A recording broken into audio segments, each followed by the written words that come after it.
Here with Mike McKenna. Mike's a longtime member, former club president, and we're here today to talk about one of the most famous incidents in Carleton history, and that's the fire when the clubhouse burnt down. But first, before we get into that, I'm going to ask Mike to tell us a bit about himself, because he's been here a while and kind of knows just about everything that's gone on here since, well, for a long time. Mike, tell us a bit about yourself. Okay, this is my 44th year, or 40, I think I'm running 45 years at the club. I was on the board for 9 years. I'm just reading off notes because some of this stuff is really old. I was 5 years as captain, one of those as vice president, 2 years as president, and 2 years as past president. Yeah. And I've worked on the men's league, like John has, the satellite league. We had the Canadian Junior Championship here, just to name a few things that I was involved in. So, right. So you've seen a lot around here. I've lived here for most of those 45 years. So I've lived in 2 different houses. Back to number 2, saw a lot of trees come and go. Hit all the trees. Very good. I do appreciate you coming in. You did mention you were club president, but you were also very much involved in the restoration of the fire. And the video you're about to see was taken by Mike the day of the fire at 7 a.m. So what you're looking at are shots of what Mike saw that particular day. So Mike, the first thing that came to my mind when I saw that video were the anti-Semitic signs, the swastika and the word "oi" on the building, which led me to believe, was it arson? The police thought it was arson. They think they know who did it, but they couldn't prove it. Another theory was the kids were having a party under the deck of the back deck of the club, close to where we're sitting. And there was a gas-powered cart under there, and it took off because the fire was on this end of the building. The ladies' locker room was completely destroyed and melted.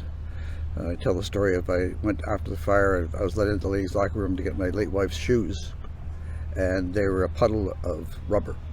Wow. Just on the morning of the fire, we got a call from our president, Art Walker. At 6:30, he said, "Could you go over to the clubhouse? I've heard rumors that it's on fire."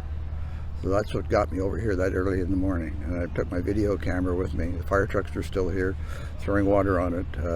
The only thing it didn't touch was the office, and all the records were intact. So the fire never touched the office at all. Wow.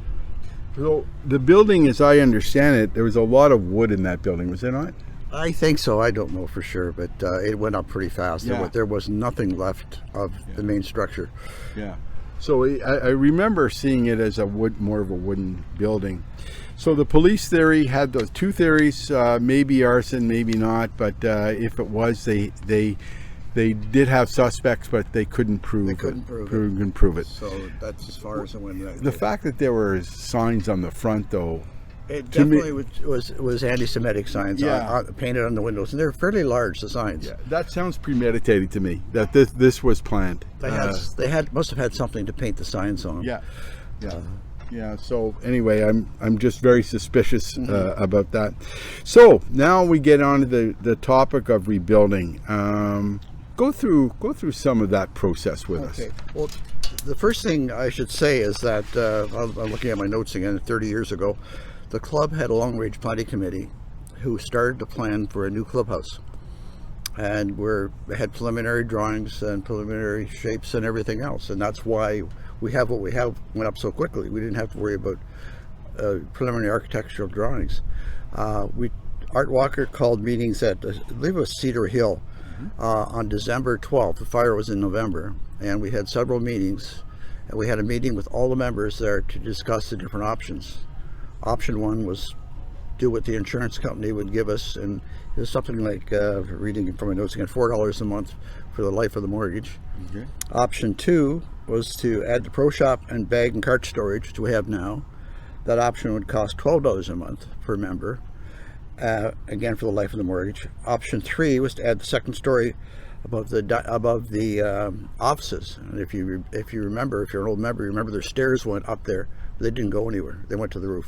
Oh, I didn't know So that. those two staircases Yeah. were always there in the old clubhouse, Oh my! but didn't go anywhere. I didn't realize that. Yeah, there was nothing up there but the roof of the offices. Okay. And the last option was to do all four, and that was going to cost every member $20 a month for the life of the mortgage, which is probably going to be 25 years. We took a vote on it, and I was shocked, almost unanimous, option 4. Okay. And the members wanted it rebuilt. Okay. So, got a good start. You'll see. I don't know if you're showing on the video the construction. I can tell you that the building opened. This is a great story here. The building opened. 10 months after the fire, which is amazing with this size of building. Have it completed. The clubhouse was officially opened on September 7th, 1990. And on that date, we hosted the OVGA, sorry, CA is golf, curling, OVGA Tournament of Champions with 150 golfers and their meals. My God. And that morning, my late wife and I were in the main room vacuuming up dead flies.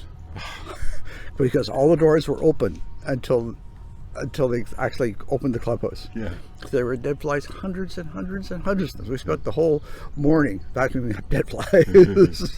It wasn't good. The next week, we hosted an organization called People to People, who go around from club to club, get a few members to play with them. They cover the whole costs, the golf, the meals, and everything else. And there was about 100 golfers that day. So the first 2 weeks of the clubhouse opening, we had 2 major events, 2 major dinners, and it all went off like a charm. Wow. Wow. So that was the first real test of the clubhouse. Yeah. But I think we built it in record time. Some people don't like the thing up the top, or whatever. I don't know what you call that. Spire, yeah. Yeah, nobody's been up there in years. Yeah. Well, I have. Yeah. That's where my camera is. On the 18th, I put the camera. Oh, that's up where on it the is. 18th. Okay. Oh, yeah, yeah. It's very hot up there. Yeah. Well, actually, I put it on the outside, but I had to crawl on the inside Yeah. to put the plug it in.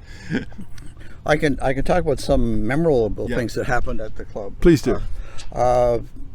We used to have staff days here, which was a really highlighted year. The staff would go play golf and see what we do. We'd do what the staff does.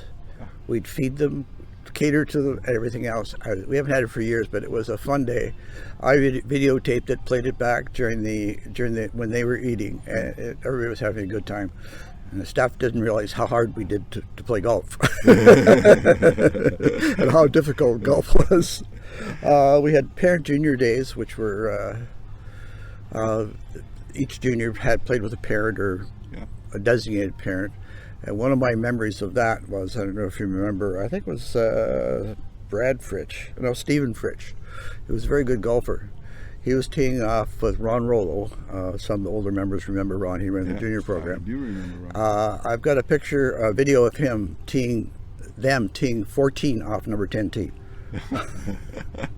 And the reason it's an even number is they had a 1 whiff. I see you have the beef and greens there. What was a beef and The greens? beef and greens is what the hole-in-one party is now. Okay. Well, it's sort of an awards night after the club championship. Okay. And most clubs call it beef and greens because they serve beef and salad. Yeah. Okay. So you used to have those every year? of Every year, course. yeah. It was. And I do have a lot of pictures of Paul Going's retirement party as well. Yeah, that was a great. He was here for it's 25, more than 25 years. Yeah, more than that. I can't remember. He was here when I first came, and I did a video for him of the not the party of may have done some of the party, but of his comings and goings. Yeah. Well, we had members' names: Cummings, Goings, and Went. So we had every aspect of. You had to be careful what you said there. And the 25th anniversary party, of course, and I still have the 25th anniversary book, and that was also a major event. Mm-hmm. What else can you tell us about the clubhouse? Can't say much about the clubhouse. The rebuild was interesting because you guys were in a tent and. yeah. That was some summer. We put up trailers and a tent in the parking lot for washrooms, kitchen, and eating. Yeah. That year was very, very hot, even hotter than this summer. Mosquitoes were about 10 times the size they normally are. The staff that worked in the kitchen were just unbelievable. It was so hot and difficult to work in, and people ate there, but it was very difficult. Where was the kitchen? Kitchen was one of the trailers. Oh, okay. So we had washrooms were one of the trailers. Okay. Locker rooms were one of the trailers. Oh, cool. And the tent was the place where we ate. And as we used to say, the mosquitoes dined better than we did. So it was, but everybody kind of pulled together and helped out, like, you know, you and a lot of other members to get you through that time. And again, it goes back to member engagement again, that the members pulled us through. Yeah, well, the two people that really pulled it through were Ron Found and Joan Pesca. They were ahead of the rebuilding committee, and they dealt with the builders and the architects and everything else, and they spent a lot of time that summer getting that building together. Yeah. And 10 months for a building this size is really unheard of. Yeah, it's amazing. Yeah. Wow, what a story. Anything else there on... Just a few things I remember about the club. Okay. I'll try, I don't know if I even have it in my notes here, but one of the highlights, we used to have events on holiday Mondays, and one was the mixed event, or alternate shot, which became named as the divorce tournament, for obvious reasons. But the one I remember is we were playing out there, and the Snowbirds were doing not a fly past. They were doing their preliminaries, because there was an air show out at the Ottawa airport. They were doing the preliminaries over over Carleton. Oh, wow. And of course the organizers of the tournament took credit for it. They must have, over an hour, every time they did a thing, they would come over to the club, try it out, and then go over to the airport. Isn't that cool? Yeah. Another thing I remember is walking down number 2 and seeing the space shuttle at treetop level on top of 747. Oh my! It was coming. They were doing its rounds, flying into Ottawa, and wow. it was. I swear it was at treetop level. Wow!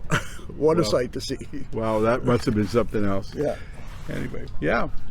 So, you know, you've covered up a lot on the clubhouse in the opening, and now we got this beautiful clubhouse and this beautiful patio in the back, and yeah, it's just wonderful to hear that story, and thank you for sharing that with us. Okay, Mike. You're welcome. Anything else that you can No, I just say COVID provided us with something. Yeah. This patio. Yeah, it did, and so thank you very much. Appreciate Thank your you, John. time and your video and everything else.